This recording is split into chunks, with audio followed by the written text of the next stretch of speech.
Brazil সমর্থকদের জন্য দুঃসংবাদ, আবারও চোটে পড়েছেন নেইমার জুনিয়র। হাঁটুর চোট কাটিয়ে দীর্ঘ বিরতির পর জাতীয় দলের ক্যাম্পে ফিরলেও মেডিকেল পরীক্ষায় ধরা পড়েছে তার কাফ মাসলের গ্রেড 2 ইনজুরি। দলের চিকিৎসক জানিয়ে দিয়েছেন পুরোপুরি ফিট হতে অন্তত 3 সপ্তাহ সময় লাগবে এই তারকার।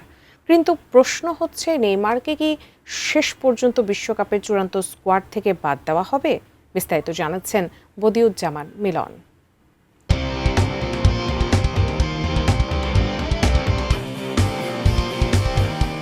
নতুন করে চোটে পড়েছেন ব্রাজিলের তারকা ফরোয়ার্ড নেইমার জুনিয়র। মেডিকেল পরীক্ষায় তার পায়ের পেশিতে গ্রেড 2 ইনজুরি ধরা পড়েছে।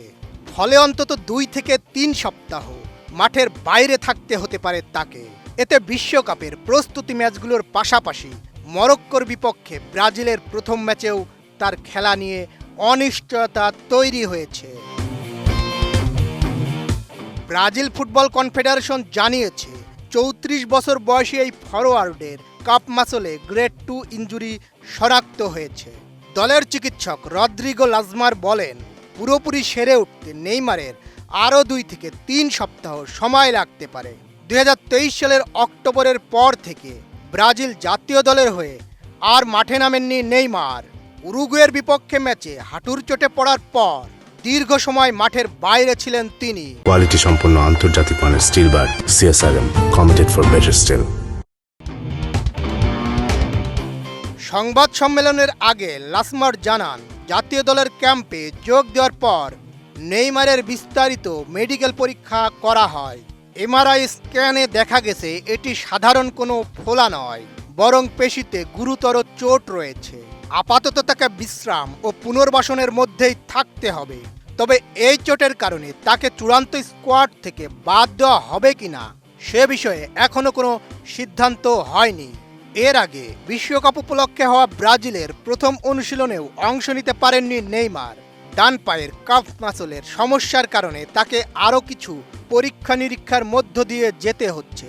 ব্রাজিলিয়ান ফুটবল কনফেডারেশনের এক বিজ্ঞপ্তিতে বলা হয়েছে, ইনজুরির প্রকৃতি নিশ্চিত করতেই বাড়তি মেডিকেল পরীক্ষার সিদ্ধান্ত নেওয়া হয়েছে। সবশেষ 17 মে ঘরোয়া লিগ ব্রাসিলেইরাওতে সান্তোসের হয়ে মাঠে নেমেছিলেন নেইমার। ওই ম্যাচে করিতিবার কাছে হারে তার দল।